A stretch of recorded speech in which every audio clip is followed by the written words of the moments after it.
instrumento político para investigar a los corruptos de un determinado partido y no investigar a los corruptos de ese partido político que le está criticando. Pareciera ser que el fiscal es bueno para unos políticos y es malo para otros, dependiendo a quién esté investigando. Sí, esa es la percepción que algunos hemos tenido en cuanto a cuál es el procedimiento para remover a un fiscal general. Pues todo está contemplado en nuestra Constitución de la República, la forma en que se eligen esos funcionarios, la forma en que deben de realizar sus funciones, pero también la forma en que pueden ser removidos si se considera que cumplen con algunas causales. Yo sé que hablar de una destitución de un fiscal general son palabras mayores. No recuerdo en la historia cercana de El Salvador que eso haya sucedido. Es grave, la verdad es que sería un impacto a nivel internacional muy fuerte que podría dañar aún más la imagen de El Salvador.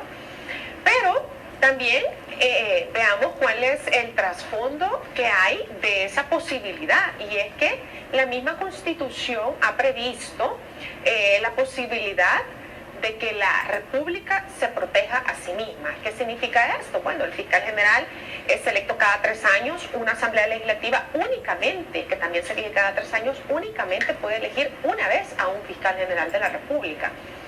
Bueno, si se considera que el actual, desde mi punto de vista, pues el actual llegó con falta de independencia partidaria, porque tiene señalamientos, y también lo hemos podido ver, de que él entró al cargo teniendo un vínculo con el partido Arena. Incluso se presentaron algunas demandas de inconstitucionalidad de su nombramiento, fueron declaradas improcedentes, y se ha mantenido en el cargo. Muchos esperábamos de que él despejara cualquier duda de su falta de independencia. Sí, es cierto, no lo hemos visto muy plegado al partido Arena, pero también no lo vemos que él esté actuando conforme a la ley se lo manda. Vimos un pobre desempeño durante la cuarentena. Todos fuimos testigos cómo se creó un cerco sanitario ilegal en el Puerto de la Libertad. Él se presenta y nunca se dedujeron responsabilidades, a pesar de que actualmente hay más de 500 demandas por violaciones de derechos que se dieron durante la pandemia. Hemos visto, incluso después del atentado del 9 de febrero, de la militarización de la Asamblea, que el fiscal hasta el momento se ha mostrado muy tibio con algo tan grave. Para algunos consideramos que ese fue prácticamente un golpe de Estado, un intento de golpe de Estado, y hasta ahorita no hemos visto que nadie pague las consecuencias de eso. El fiscal ha dicho que son cositas, ¿verdad?, las que han pasado, que él no lo ve tan grave, pero sí se va con todo cuando se trata de otros casos que no los voy a mencionar en este momento, pero creo que el caso de una posible negociación del actual gobierno con las pandillas es algo que amerita investigación. Yo lo dije en un tuit: señor fiscal, deje todo lo que esté haciendo, todo, hágalo a un lado y dedíquese a investigar si lo que salió en esas publicaciones del periódico El Faro son o no son verdad. Ahora, yo no puedo asegurar que lo son, ahora, pero él sí puede. Pero él ha dicho que ya abrió una investigación en torno a este reportaje o a esta investigación periodística. El punto está que el fiscal se queja que él no va a actuar con un revólver montado y cargado en su cabeza, que se olviden que él no funciona de esa manera. Las presiones políticas no van con ese ministerio público, si es que estamos pensando que el doctor Raúl Melara, formado en Barcelona, va a actuar igual que Douglas Arquímedes Meléndez, que gritaba, que se mostraba como una persona pobre, que venía de extractos humildes, que no tenía herramientas en la fiscalía, que no tenía para gasolina, no tenía vehículos, y que hacía lo que podía hacer en una fiscalía que tenía el antecedente, y él lo decía, pues que había hecho historia al procesar a Luis Martínez, que había hecho historia al condenar a Elías Antonio Saca. Le quiero preguntar, ¿qué presiones puede administrar este fiscal y qué presiones no puede administrar? Pues no lo sé. Para empezar, el currículum del actual fiscal no tiene absolutamente nada que ver, no tiene conocimientos en materia de derecho penal. El anterior fiscal sí, era un fiscal de carrera. Efectivamente, el exfiscal sí tiene en su récord haber condenado por primera vez en la historia a un expresidente de la República por tener en proceso a otro expresidente de la República, y actualmente que ha hecho en su año y medio, todavía lo estamos esperando a ver que un día se luzca y nos sorprenda a los salvadoreños, pero en realidad sí es cierto, nadie lo puede presionar, nadie puede presionar al fiscal. Lo único que le pedimos es, señor fiscal, por favor, investigue todos los casos que se dan. Un caso de negociación entre pandillas y el gobierno es sumamente grave. Por favor, no repita los errores de los fiscales anteriores y por favor ponga orden desde ya. Es muy grave lo que está en juego. Interesante. Ahora, Idalia, usted también tiene formación en leyes. El punto es el siguiente. ¿Cómo evalúa el fiscal general de la República a partir de este caso que se apertura la próxima semana en la Asamblea Legislativa con el requerimiento del desafuero para el diputado Arturo Simeón Magaña, el cual está siendo señalado con algún grado de responsabilidad por este accidente ocurrido el sábado pasado de madrugada acá en la Colonia Escalón? Bueno, yo creo efectivamente que el fiscal general debería de priorizar actuar con más beligerancia y más eficiencia en algunos casos trascendentales para el país. Yo he notado que efectivamente cuando se trata de casos que quizás le afecten políticamente, porque ya lo dijo Zulen, el fiscal general actual ha estado vinculado con un partido político de derecha y no hemos visto hasta ahora que actúe de igual manera. Cuando se tratan casos vinculados con el partido Arena, que cuando se trata de otros casos, digamos que están vinculados con personas comunes y corrientes o con otros partidos políticos. Entonces, yo creo que nos hace falta mucho a El Salvador para poder lograr una verdadera independencia en los titulares de cualquier cartera del gobierno, pero sobre todo del Ministerio Público, ¿verdad? Porque estos titulares siguen siendo electos en la Asamblea Legislativa y, por supuesto, la elección y la cultura política que tenemos actualmente se presta a favorecer a uno u a otro según les convenga a ciertas fuerzas de poder, a ciertas fuerzas políticas. Yo creo que es bien importante que las organizaciones sociales de derechos humanos o las organizaciones que defienden la democracia de El Salvador también cuestionen el accionar de los titulares de estas instituciones y presionen para que se cumpla la ley por igual. Eso creo yo que debe de ser el objetivo, que la ley se cumpla para todos y para todas.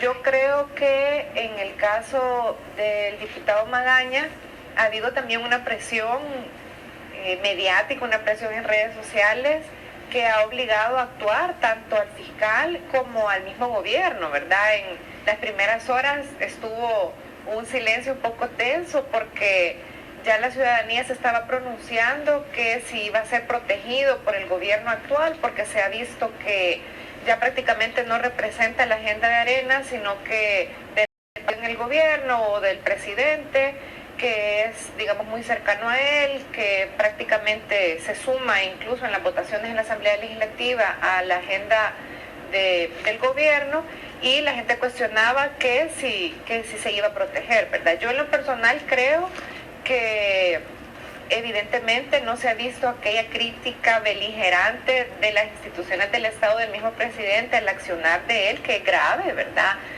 Como diputado, funcionario y también como ciudadano, manejar en supuesto estado de ebriedad, cometer ese accidente que ha costado una vida humana y más lesionados y lesionadas, sino que también hemos visto que hay un descontento generalizado que también ha obligado a la policía, a la fiscalía a actuar, y yo esperaría que efectivamente se logre el desafuero para que sea juzgado por la ley, ¿verdad? Y las instituciones competentes.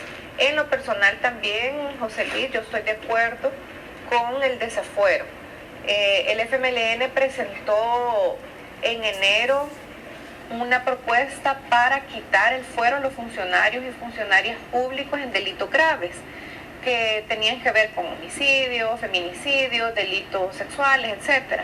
Yo creo que el FMLN debería de presentar una propuesta de quitar el fuero a todos los funcionarios públicos por cualquier delito, porque eso generaría circunstancias equitativas y además combatiría la impunidad, que es una crisis, ¿verdad? Es un problema grave que enfrenta nuestro país, y por supuesto garantizando debido proceso, pronta y cumplida justicia, como está regulado en la Constitución y en las leyes, pero que sí no se ocupe el hecho de ser funcionario o funcionaria pública para estar impunes frente a cualquier cometimiento de un delito. Interesante. Ahora, Rebeca, hablemos del Ministerio Público. El Ministerio Público está bajo la lupa. Ha tenido distanciamientos y acercamientos con el presidente de la República, el señor Nayib Bukele, pero también ha estado confrontado con el partido Arena y, por qué no decirlo, con el partido FMLN. Yo le quiero consultar muy claramente cómo podemos evaluar al jefe del Ministerio Público, al doctor Raúl Melara, cuando de una manera espontánea y casi automática dice se abre una investigación de oficio por la revelación y reportaje del periódico El Faro. Para algunos es lo esperado, para otros se está tardando mucho. Es una investigación que ya tiene antecedentes con los actuales procesados, en donde en su momento se mencionaba a algunos funcionarios del gobierno del señor presidente Nayib Bukele. ¿Por qué Gana sigue respaldando el actual del Ministerio Público? ¿Por qué Gana? Y es constante como el señor Guillermo Gallego felicita al fiscal por enfrentarse a las pandillas, por encontrar personas desaparecidas, particularmente mujeres, y sobre todo por enfrentar y condenar a personas vinculadas a feminicidios. Es algo que el actual fiscal Raúl Melara ha tenido algún acierto. Incluso la semana que estamos cerrando hoy ha detenido entre 200 a 300 personas vinculadas a diferentes delitos como extorsión, homicidio y grupos de pandillas o criminales. Rebeca. Bueno, iniciar diciendo que cada funcionario podemos dar nuestra opinión personal, y pues en este sentido el fiscal al parecer ha tenido bastantes aciertos en algunas cosas, ha sido quizás un poco lento en otras. De hecho, el presidente muchas veces incluso ha pedido la colaboración del fiscal porque ha sido un poco lento en algunos temas, pero sin embargo creo que a pesar de la presión que pueda llegar a tener el actual fiscal, como lo hizo Velázquez Parker, quien amenazó con la destitución del mismo, cuando sabemos que es una cuota del partido Arena, yo creo que en este sentido, pues, si se abre otra investigación, hay que hacer esa separación, porque una investigación que ya está en curso sobre la negociación que hizo el FMLN con las pandillas, y aparte de eso, con lo que vimos hace unos días del tráfico de armas a través del expresidente de Arena, que también está involucrado, y otra investigación puede ser las acusaciones sin pruebas, sin fundamentos que está haciendo un periódico. Ahora, sin embargo, yo mencionaba con el tema del desafuero, que si a un diputado se le está acusando y se está pidiendo desaforarlo para iniciar una investigación, es lo mejor que le puede pasar. Porque si es inocente, va a demostrar que es inocente. A menos que sea culpable, va a ir a buscar los votos para no conseguir un desafuero. En este caso, el gobierno está dando las pruebas de que no es cierto lo que está diciendo este periódico. Entonces, el fiscal lo que va a hacer simplemente es verificar la información y verificar las pruebas que está dando el gobierno, y pues de esta manera es mejor, porque se va a demostrar la inocencia en el actuar que ha tenido el gobierno, que no tiene nada que ver con el mal sabor de boca que nos dejaron los gobiernos anteriores. O sea que usted está de acuerdo que se reste el desafuero a los diputados. Mi opinión siempre ha sido que ningún diputado debería de tener fuero en ningún sentido, no solo en delitos graves, sino que en general. Hay muchos diputados que están en la Asamblea Legislativa y que siguen siendo protegidos por el fuero. Hay un diputado que le disparó hace años a un agente policial y sigue ahí. ¿Por qué? Porque tiene fuero. Hay otro que negoció con pandillas, sigue ahí porque tiene fuero y ahora va para el Parlacen. Hay otro que simplemente se dedicó a modificar datos en la Comisión de la Verdad para proteger a los que habían cometido delitos de lesa humanidad, y ahí sigue tiene fuero. Entonces, el fuero prácticamente es un escudo para los que se han dedicado a delinquir y a protegerse en el órgano legislativo. ¿Usted quiere que los diputados se enfrenten, cuando hay señalamientos, cuando hay indicios, se enfrenten como cualquier ciudadano ante los tribunales? ¿No siente usted que eso tiene desventaja o puede crear revanchismo por parte de algún ciudadano que se haya molestado por alguna acción de un diputado, no necesariamente por un delito, y se vuelva como un instrumento político para afectar a los diputados, como dijo el constituyente en la década pasada que hubo una reforma? Lo que sucede es que todo en extremos es malo. Pero si vemos los ejemplos que ya di anteriormente, o sea, prácticamente el fuero ha sido favorecer a los delincuentes. En mi caso yo tengo fuero y nunca lo he necesitado. ¿Por qué? Porque nunca he cometido un delito, y quiera Dios, porque nadie está exento de equivocarse, que nunca vaya a ocurrir algo. Pero un accidente es algo culposo, ¿no? Exacto. No es que el diputado quería hacer eso. No es que lo quería hacer. Pero, o sea, los que hemos visto que sí han utilizado el fuero para defenderse, son personas que se ha demostrado que han cometido delitos. Para usted, el diputado Norma Noel Quijano sí cometió delito al reunirse con estos líderes de pandillas e incluso eventualmente, como dice el requerimiento fiscal, pudo ocasionar la muerte de más de 100 o 200 personas por este accionar entre las pandillas. Desde el momento en que se da cabida a una negociación, a una apertura política con grupos delictivos, desde ese momento se ha traicionado al país. Así de sencillo. Por eso es tan importante que con esta investigación que acaba de salir a la luz, no se repita la historia. No queremos que se repita la historia. Queremos llegar al fondo del asunto y que las instituciones funcionen. Por eso decía, o sea, quien nada debe, nada teme. Así es. Entonces, el fiscal lo que tiene que hacer es, en este caso, pues, demostrar si es cierto o no es cierto. Y vuelvo y repito, el que nada debe, nada teme. Entonces, en este caso, va a ser el Ejecutivo el que presente las pruebas de que está haciendo lo correcto. En los casos anteriores hemos visto que se ha demostrado que son delincuentes.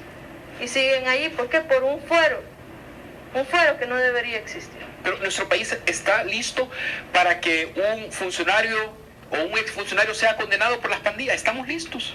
Definitivamente cualquiera que se atreva a negociar y responder ante la justicia. Sería sector 9, Azul.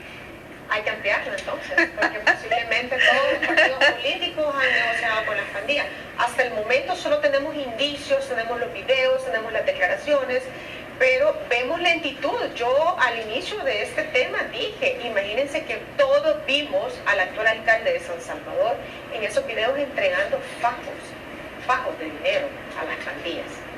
Y sigue siendo funcionario público, sigue siendo candidato para ese cargo público.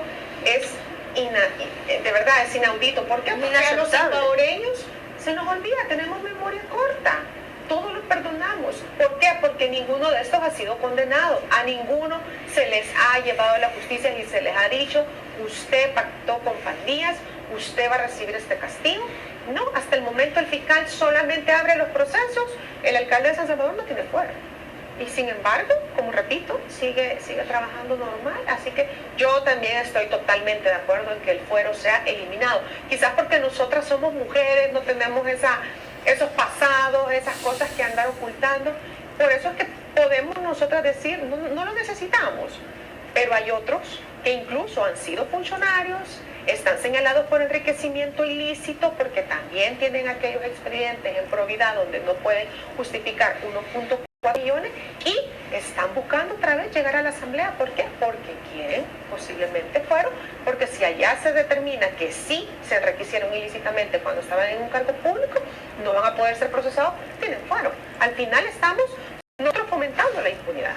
Solo recordemos el caso de Lobos, el diputado Lobos, o sea, sí, él... Elizardo Lobos. Exacto, no sé si me equivoco, él era el presidente de la Comisión de Seguridad y Combate al Narcotráfico. Correcto, sí. Entonces, o sea, también se vio involucrado el suplente de él, que se le demostró, o sea, pero ¿por qué no pudo ser juzgado en ese momento? El diputado Silva, que era el diputado Silva, sí. El diputado Silva.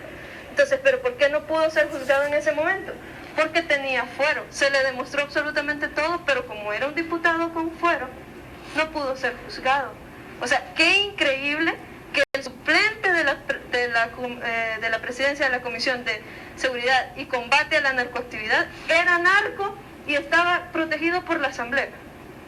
Esos son los casos donde, vuelvo a repetir, no debe existir el fuero porque es un arma para los que delinquen.